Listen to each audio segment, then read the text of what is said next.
way back when you were backing groups, probably before Eric came along, did you guys actually back Discotheques and the Sexalettes at one point? Is that true? Discotheques. You, Oh my God. well, you have done your Man, you homework. done homework. Oh my Well, God. Get uh, dancing. Get Wow. dancing. yes, Wow. yes. Okay, I'm gonna tell you what. I mean, that came about. You know, I had seen this guy on Johnny Carson. Because anyway, the guy's name was Monty Rock the Third, and he was Monty Rock. Discotheques. Okay, Discotheques was kind of like a character in the record Get Dancing, Mhm. and we met this guy. I mean, within a week. It's funny. It was one of the many people. Yes, we backed him up, and okay, we backed him up, and I'll tell you who else was okay. One of the background singers was Jocelyn Brown, Oh yeah. who sings One Night Love Affair and all of that. Christine Wilshower, and I'm trying to think of the other one. But oh wow, that's a long time ago, man. But yeah, See, now I got the discotheques and cobwebs You're, swept you're out. picking 40 years ago. yeah. I mean, we went to Mexico and played behind this guy. I mean, Yeah. you know, wow. I mean, there were times we were in places where everybody spoke Spanish. We were the only people that spoke English. So we would have Monty go around and let's say interpret for us because we didn't know. But yeah. We Monty Rock did a whole lot of we went all through Mexico and all with Monty Rock. He was one of the first time. It's funny because we always talk about it. Playing with Monty Rock was one of the first times we went and did shows internationally. Which was a big thing with us. It was like, ooh, wow. That must have been fun. Yeah. It was fun. It was kind of stupid sometimes, but it was fun because believe me, we could play anything all night long, but long as we played, oh my goodness, long as we played his hit record, oh goodness, and and he would do it in Spanish, do it in English, and all, but it taught us a lot. It taught us a lot about flying around hotels and other thing. It was Right. it was a good experience, and hey, he paid well. What, I what, always what, remember he paid. was there anyone on the scene in late 70s and early 80s when you guys were both part of the band that you were really, enamored with and admired and kind of was keeping your ear to the ground what they were doing and was among your favorite other artists that were out there at that time? I like the Gap Band. The Gap Band was great. They were like a True. lot of people. Yeah. Yeah. A lot of people that had little funk records and stuff. They were great. But consistently during that time, I was Sky. a Prince fan for a minute. Sky, yep, Randy Mueller. And Sky, sure. Um, Yeah. Oh yeah, yes, Guy. Yeah. Mhm. actually, I forgot to bring up, I wanted to definitely mention because it's part of the reason that we got together for this was, I recently had on Mick Murphy and David Frank from the system, Nice. and you guys have a cross history. Yes, we do with Michael Murphy, sure. Yeah, so He was our he was roadie. your And David Frank, really. yeah. So what role did each of them play in your Kleeer history? Okay, when we first met Dennis King, and one of the people that Dennis King brought with him was Mike Murphy, and at that point, Mike was our road manager, and we had a road manager, and an equipment guy coming, and those were like the two first people that we actually started paying, that weren't on stage with us, and and and Mike was a big help, for a lot of things. Now, now David was one of the couple of keyboard players we had, and he came in and he was playing keyboard for a while, and we were all doing, very well. But Mike was, for about a year and a half, Mike was our road manager, and all stuff. And Mike was a guitar player. Mike had his own band, Jack Sass, too. We knew all that. So like I say, he was a great road manager because he knew what a band needed, and he basically helped a whole lot. He made things happen. Yeah. Yeah. He made things happen, and he was one of the guys who basically, like I said, he was part of what made Kleeer work at that time. Absolutely. Mm. Were you surprised when they blew up as a system? When we first one day we were on the bus and him and David Frank said, "Hey, look, man, me and David, man, got this little record, man. We want you guys to listen to it." And they put on what "Don't Disturb This Groove" or something like that. Yeah. And Big hit. And the best thing we told them was like, "Hey, man, good luck, man, and see you on the charts and all this stuff," because it was a hit. You just knew that. You just knew that tune was a hit. Yeah. We always told Mikey, "You got it, brother. Go do your thing." And to tell you the truth, And he did. we were God proud bless of him. We were proud of him. It was like, Hell okay, yeah. great, man, no Yeah. problem. Man, that was that. So it was more of a good thing because we had all gotten together and we all knew what we wanted, and we knew Mike wanted a career. Yes, he did. And Yeah. and when they put that together, I told him, I said, man, that sounds good. It sounds different. It had a different sound to him. It was a real straight techno sound, but it worked. Yeah. It worked really nicely. So Mike was yes, our road manager for a year and a half or so, and he was getting into the thick of things, learning the business, the ins and outs of all around the business, on stage and a lot behind the scenes. And I believe that helped him with the system. Yeah, well, at that point, I mean, come on here. He already had an accountant, Yeah.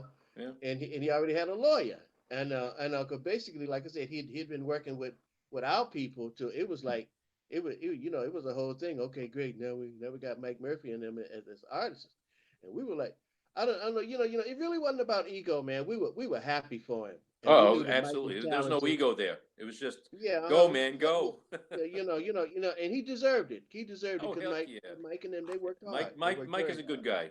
Definitely a good man. Mm-hmm. You guys never ended up doing any shows together? Not with me. As a matter of fact, well, let's just say around the time that the system really started doing well, and we were doing other things. We were over in England and all of that, and then, like I say, later on, like I say, things fell apart with Kleeer too. Yeah. Mm-hmm. I want to jump back for a minute to the peak of the group when you guys were really humming along. You talked about that camaraderie and the collaborative environment and spirit of the band. Mm-hmm. Mm-hmm. As far as compositions go, did a lot of the songs just come out of like sort of jam sessions together, or did people go in their corners and then bring tracks in, or how did that work? Both. I'm gonna tell you. Yeah, I mean, because there's songs like, oh wow, like Affirmative Move that I feel as though it all happened in the studio one day. I was like, wow, and then there were songs that like other like individuals would be working on and they would bring it there, and the songs always end up being a little different, Yeah, Affirmative Mood was originally a piano thing that I did, and then I was looking for the guys to put their thing in on it, and then they put essentially put the strings on it, and it was totally different from where it started, but it turned into this big orchestration thing. It was like, wow, that really is quite a piece at this point. Everybody had their hands in on that one. Mm. See, that was the whole thing. I don't know. I guess, maybe it went down differently in other groups, but we didn't really take a song too seriously. We would get in the studio, see how it was done, because a lot of times, you'd go in the studio and you think one thing is going to be a hit, and then you listen and you hear something else has emerged. Right. So like I said, there really wasn't a lot of ego at first, but slowly egos got in it, which of course I feel as though that messed things up, you Yeah. know. But yeah, it was like at first it was like, hey, come on, guys, let's just do this, you know. So Yeah. Yeah.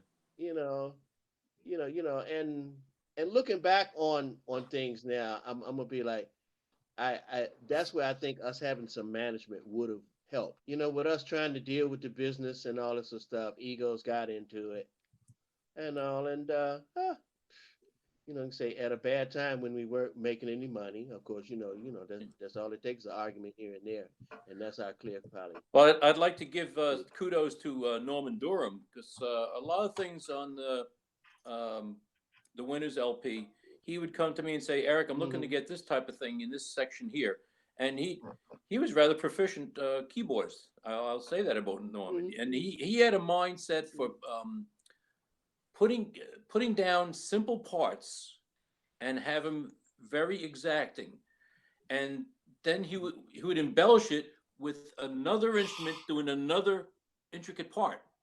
And they would blend together in such a way that it opened the tune up to whatever they were. And it was magical. So I would like to give a lot of kudos to both Norman Durham and Woody Cunningham. They did a lot of the meat and potatoes. And then Rick and I, Terry Dolphin, the ladies, Paul Crutchfield, we did a lot of the floral end on it. And you ended up coming up with these wonderful tunes that simply got recorded. So it was a group effort, but a lot of the things, from my recollection in the studio, Norman Durham would come to me and show me this type of thing, this type of thing. He would ask me, Eric, what do you think for sound-wise?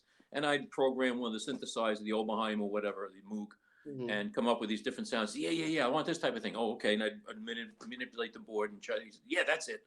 So that was fun working with Norman in that respect. So a lot of stuff was in the studio, but a lot of it, like Rick says, it was open to group interpretation, and that's what would go down. And when you listen to it in the cans and you're recording and you're listening to the playback on this, we'd be in the studio in the master control room listening to the playback, and we're like, okay, we have something here.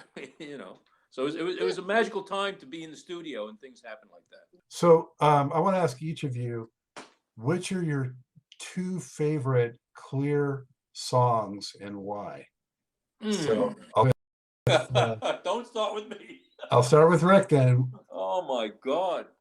This is a story about a guy who saw greener pastures, stepped on over and tried the greener grass, and found out it wasn't as green as it was, you thought it was, and he came back to the woman who he loved. Okay, that's one of my favorite Kleeer songs. Now, wow, as far as thinking of the other one, okay, well, I'll go with the other song. I like Next Time Is For Real. The one with the Norman did the little synthesizer voice. Oh, the vocoder? Yeah, the vocoder. For some reason I like that song. I just like the background. Maybe the next time is for real. You just promising the woman you love, the next time you make me mad, I'm gone. Okay. So yeah, those are two of my favorite songs. Yeah. You like the relationship songs? Yeah. So that give you enough time, Eric, to come up with yours? Well, I have a disadvantage here. I knew this interview was coming. I would have had my albums out so I can refer to them on the side, the names of the songs. So I'm at a disadvantage there because that goes back 30 years, unfortunately. But you mentioned one before. Although I'm not on it, I cover the horn parts. Open Your Mind on the first album, rather, in my mind, a jazz influenced tune. And I just love the message of the song and the flow of the song, the intricate melodies of the thing. I enjoyed playing soprano sax solo on it. Just love that song and working the strings when I come back to my instruments, and the end of the song is just I'm working 2 or 3 keyboards at once, keeping everything going.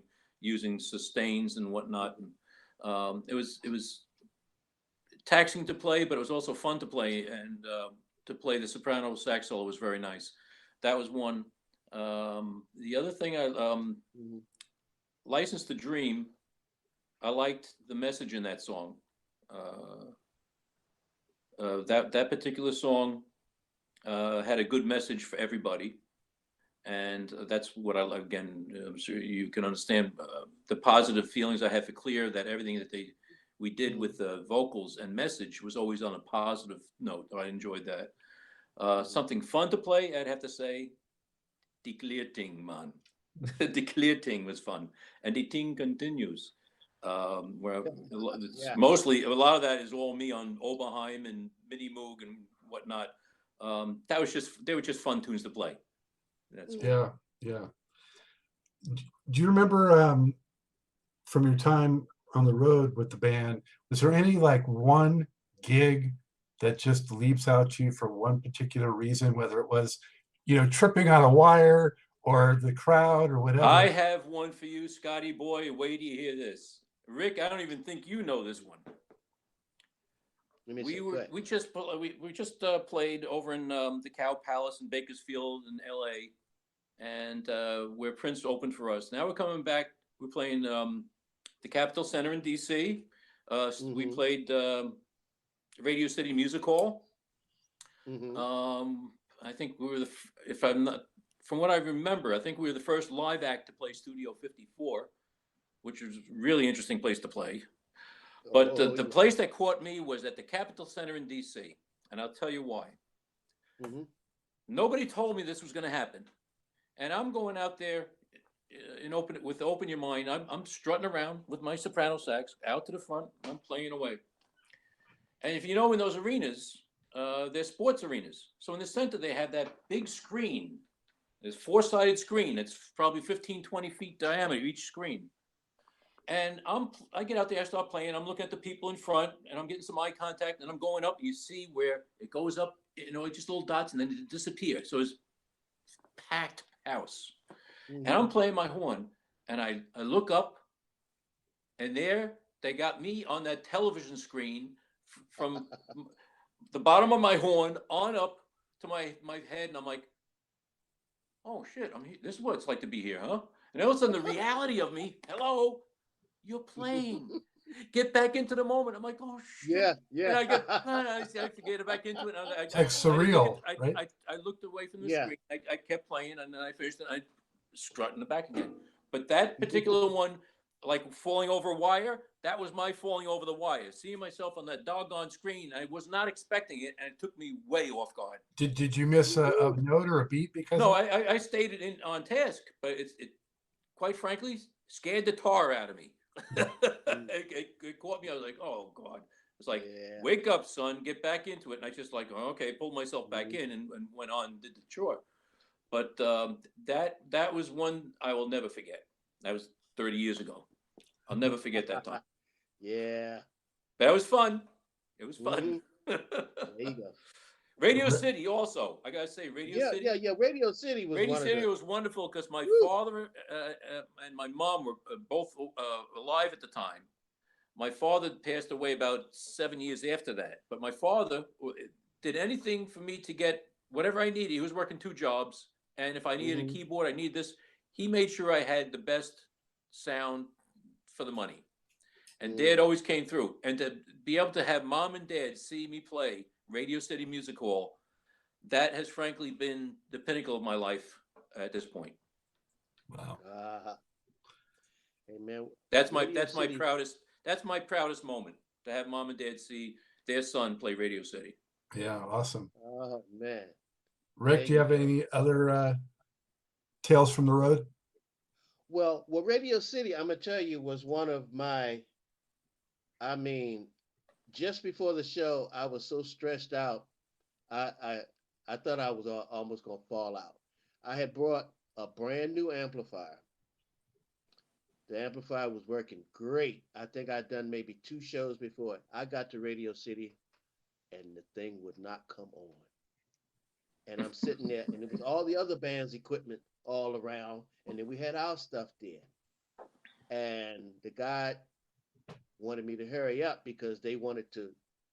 There's a little part of the Radio City floor which has to come up, and and they wanted to test it, and I was in the way, and I could not get my anyway. Come to find out that whatever plug I was using didn't have the power that I thought.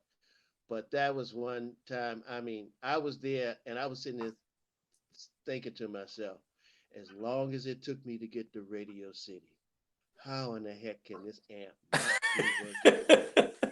I mean, I had $100 in my pocket, and I was ready to go to the other guitar player and say, "Man, here's $100, man. Please let me use your amplifier." I was seconds away from it. A little bit of anxiety, huh?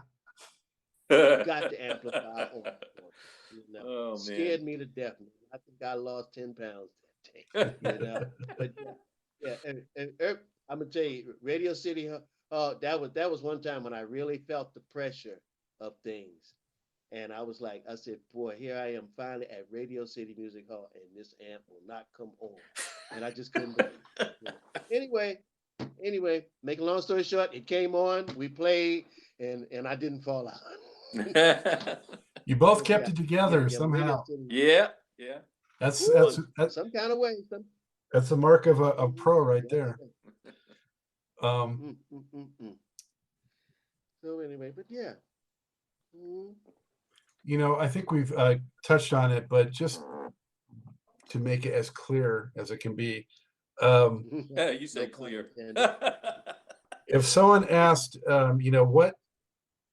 what made the Kleeer sound unique, the Kleeer entity unique, how would you describe that sonically? The individualness of the personnel within that group at that time, playing what they played with the enthusiasm that they used playing. Yeah, I'll go with that one. Yeah. Well, to put it another way, though, if a band was looking to cover Kleeer songs, what do you think they would need to do? What ingredients to capture the essence of Kleeer? Vocal harmonization. The vocals. Yeah, good harmonies. Good harmonies and competent keyboard players to cover the parts.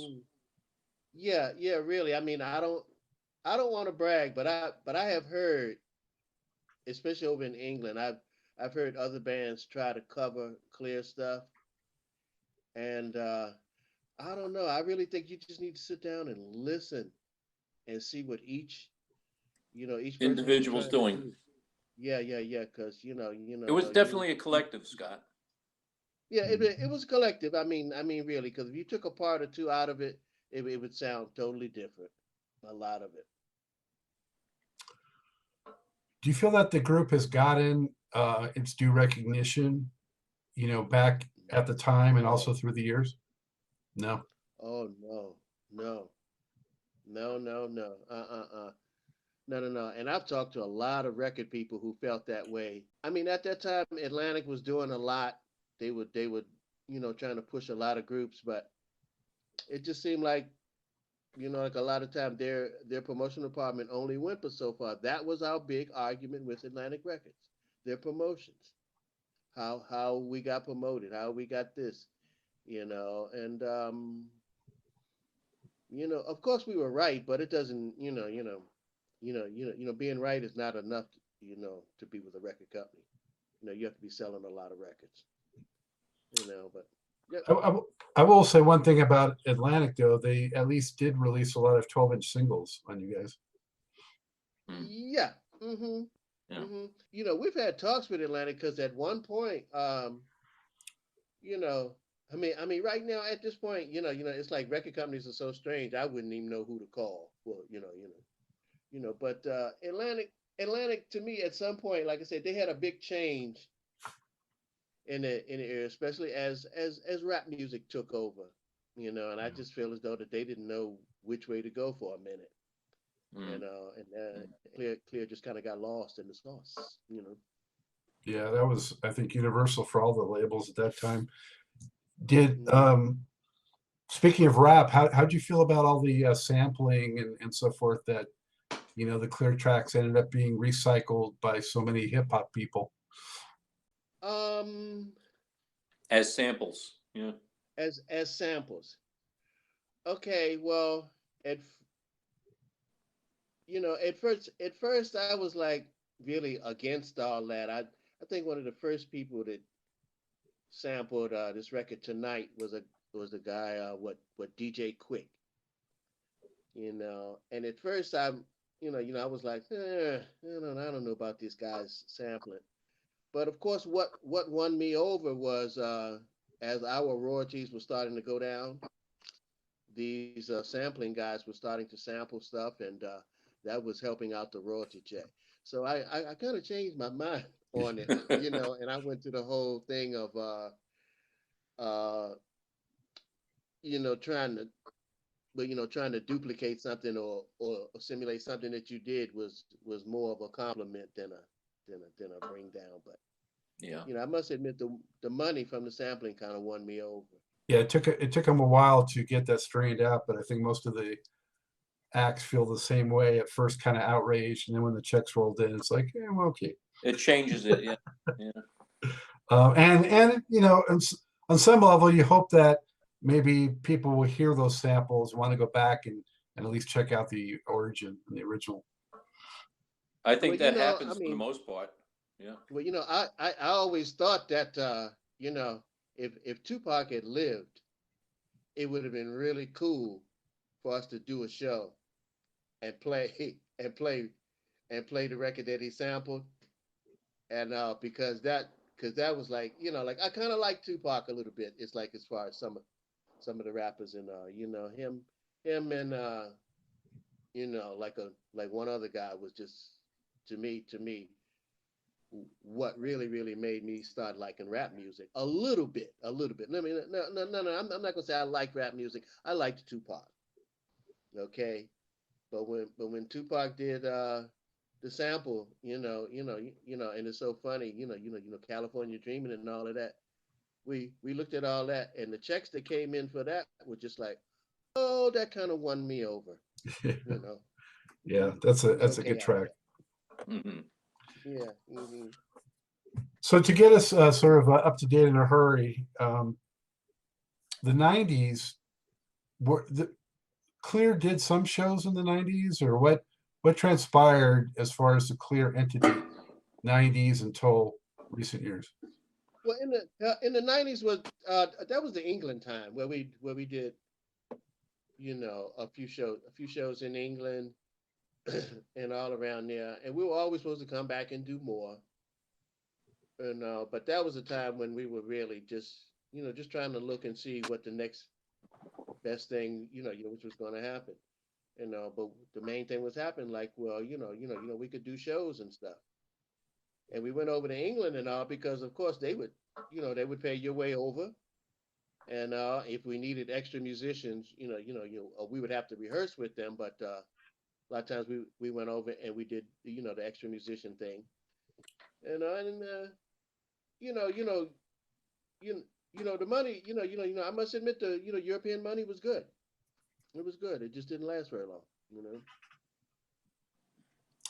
And then a couple of the original guys are no longer with us, unfortunately, passed on. And so, when did you sort of look at getting the gang, or at least the remaining gang, back together again? And where's that at now? Okay, when something won't leave you alone, you try to run away from it, and and you turn around and there it is again. And when you're not talking about it or thinking about it, here's somebody that you don't know. Bring it up. You know. Uh, okay. Needless to say, I had to get a job to pay bills. But when people on your job start going on the internet and they Google my name and Kleeer would come up, and then I would get I would get no rest. The spirit was just with me. It's like it wouldn't let me go. You know. I mean, I don't know. You know, I know there's an old movie where the guy says, "It pulled me back in." Godfather. Yeah, Yeah. yeah. This guy tried to get out, but it pulled me back in. So that's where I'm at now, you know. And then again, too, you know, in my mind, I still think of myself as a musician. You know, this is not a 9 to 5 body. I had found out the hard way. Once a musician, always a musician. Well, had you guys been in touch at all, or when did you rekindle the contact? A little over 2 years ago. A little over 2 years ago. I approached them and they were receptive to it. They were thinking about doing something, and then I threw my hat in the ring, and it's kind of grown from there. Doing Paul and Rick will come out to my place. I have a little makeshift studio here now. It's actually turned more into a studio because I understand how to use the doggone thing. But we had this fella, Andrew, was it Dragus? And we used to go to Greenpoint, Greenpoint over in right overlooking the Hudson, the East River there. And we go to the studio and we put some tracks down there. And he's out here by me now on Long Island.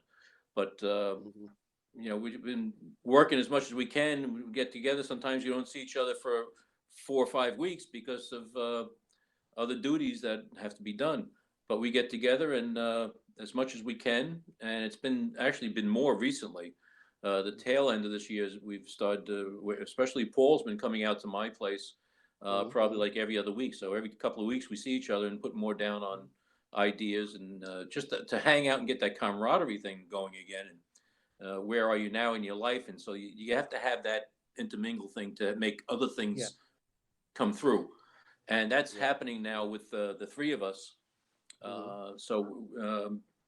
Which is now, I think now that the holidays have passed, and unfortunately I had another situation that the lead person passed away of pancreatic cancer. And I watched that over the 2 years since he was diagnosed, and he just passed away about 2 months ago. So that has been extremely difficult for me, musician. Right. And but I'm now it's time to move on. And with the Kleeer thing, I think we're really on track to do something. This is probably the year that we'll actually start putting some stuff out there. So our fan base, both old and new, will start to hear some things from Kleeer again. And it's time to make people happy, make us happy, because we like making happy music, uplifted music. And let's get people out there dancing. Let's get people out there dancing again to Kleeer. Yeah. Yeah, that's kind of my goal for this year. That sounds like a new campaign hat. Let's get America dancing. How about I like that one a lot better. Let's get dancing again. Yeah, it's a good campaign.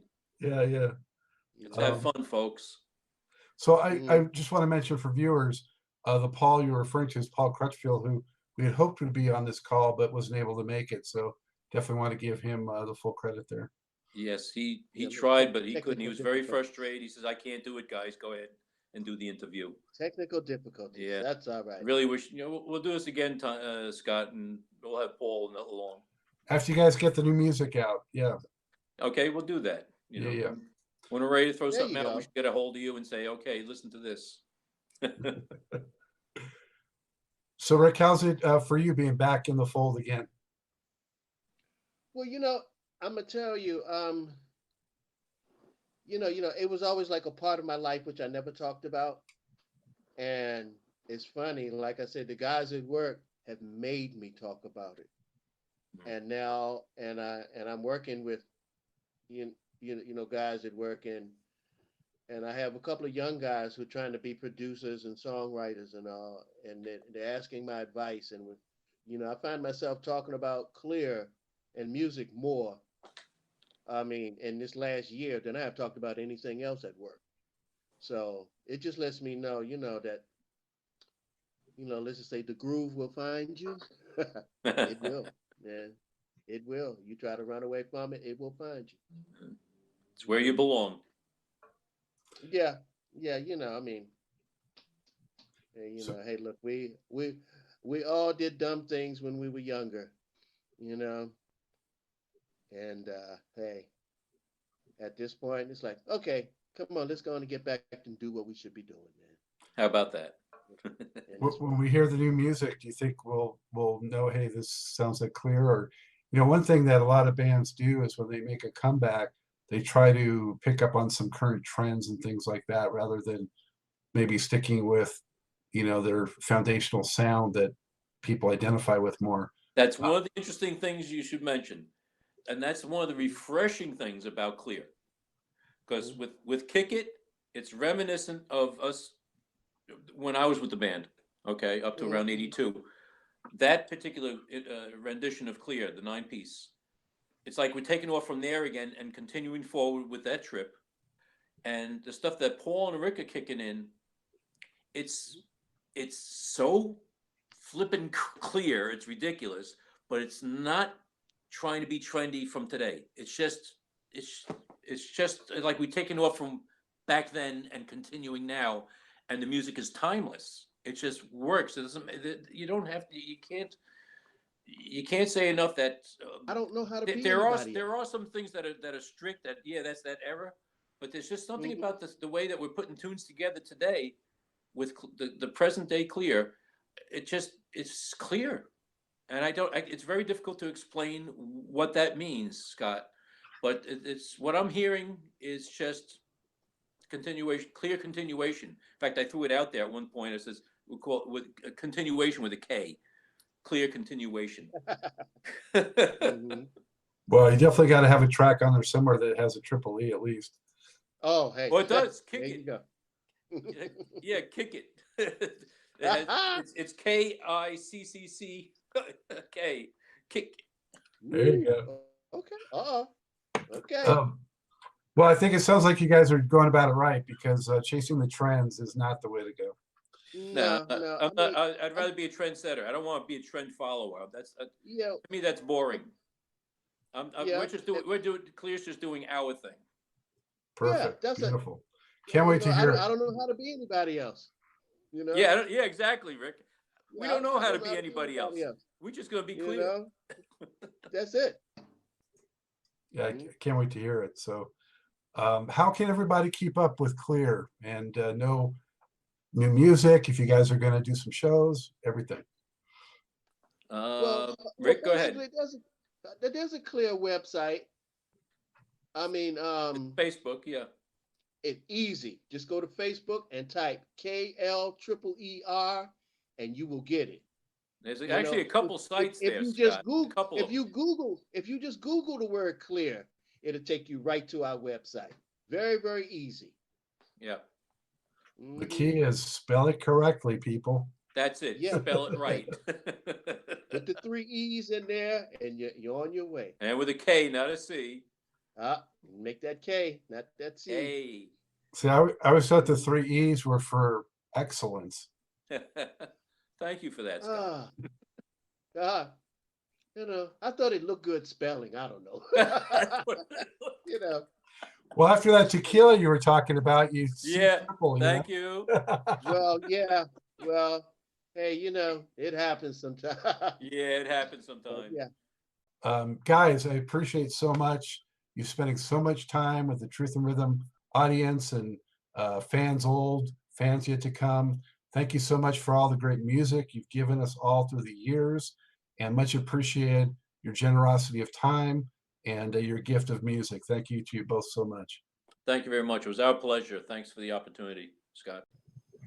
Yes. Another unfortunate story of a wonderful band undermined by oversized egos and record label shenanigans. While Kleeer laid down a host of frothy disco and dance club fare, as well as an assortment of nimble R&B nuggets and competent soul ballads, there's also about 2 albums worth of first-rate funk to be mined in their catalog. Here's hoping the new material leans toward the latter. A huge thanks again to Richard Lee and Eric Rohrbaugh for sharing their abundance of highs and a few lows of the great Kleeer. Also, sincere thank you as always to you, the viewers, for continued interest in Truth and Rhythm. Much appreciated. Speaking of which, if you don't already do so, be sure to subscribe to the Funk and Stuff channel on YouTube. That's where Truth and Rhythm resides. You'll get the show in advance of everybody else. And we also have quick takes of Truth and Rhythm episodes, all kinds of great stuff. So Subscribe. You'll never miss out on any of the funk, R&B, or jazz. And tell friends and family to do the same. Also, write me. Send me email at scottg@funkandstuff.net. Let me know what you like, who else you'd like to see on the show. Just rap about the music, share experiences you've had with me. I love it. So you'll find that I respond very quickly if you do write in. So it's worth your time. With that, as always, Scott Dr. James Goldfine saying, keep on vibrating to the rhythm of the one.